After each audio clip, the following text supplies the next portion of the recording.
জাহাঙ্গীরনগর বিশ্ববিদ্যালয়ের প্রক্টর কার্যালয়ের সামনে হেনস্থার অভিযোগে অভিযুক্তদের থানায় হস্তান্তর করা হয়েছে। তবে নিরাপদ ক্যাম্পাস ও প্রক্টরের পদত্যাগের দাবিতে অবস্থান কর্মসূচি পালন করছেন এক নারী শিক্ষার্থী।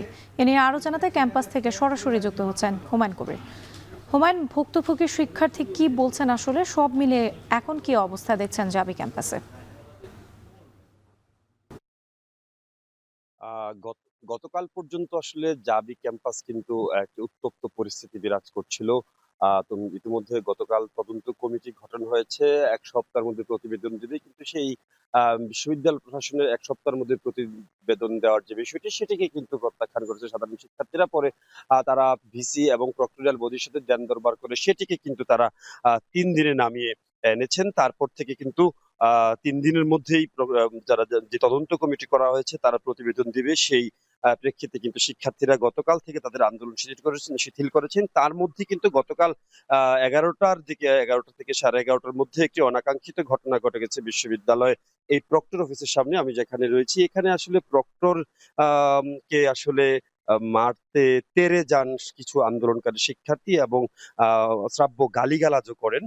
তার প্রেক্ষিতে কিছুটা উত্তেজনা বিরাজ করেছিল গতকাল। কিন্তু ওই সময়টিতে আমরা আরেকটি ঘটনার সাক্ষী হয়েছে জাহাঙ্গীরনগর বিশ্ববিদ্যালয় ক্যাম্পাস। আপনারা স্ক্রিনে যাকে দেখতে পাচ্ছেন ৫৩তম ব্যাচের শিক্ষার্থী তিনি লামিসা। তারকে আসলে শারীরিকভাবে হেনস্থা এবং বহিরাগত কর্তৃক শারীরিকভাবে হেনস্থা এবং তার ভিডিও ধারণ করা হয়েছে অনুমতি ছাড়া, এমন অভিযোগে কিন্তু তিনি এখন এই মুহূর্তে প্রক্টরের ঠিক যেই অফিস সেই দরজার সামনেই কিন্তু তিনি গত রাত থেকে অবস্থান নিয়েছেন।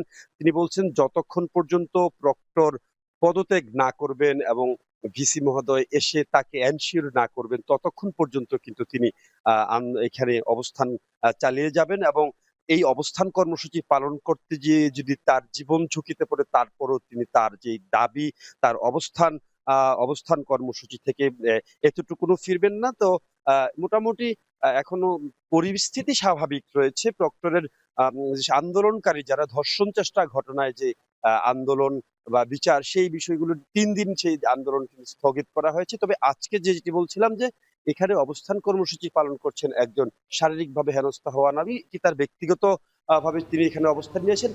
প্রক্টরের পদত্যাগ না হওয়া পর্যন্ত তিনি তার অবস্থান কর্মসূচি চালিয়ে যাবেন। এই ছিল আমার কাছে জাহাঙ্গীরনগর বিশ্ববিদ্যালয়ের সর্বশেষ পরিস্থিতি নিয়ে বিস্তারিত। জাবি বিশ্ববিদ্যালয়ের নিরাপদ ক্যাম্পাস ও প্রক্টরের পদত্যাগের দাবিতে অবস্থান কর্মসূচি পালন করছেন এক নারী শিক্ষার্থী। নিয়ে বিস্তারিতই জানাচ্ছিলেন হুমায়ুন কবির।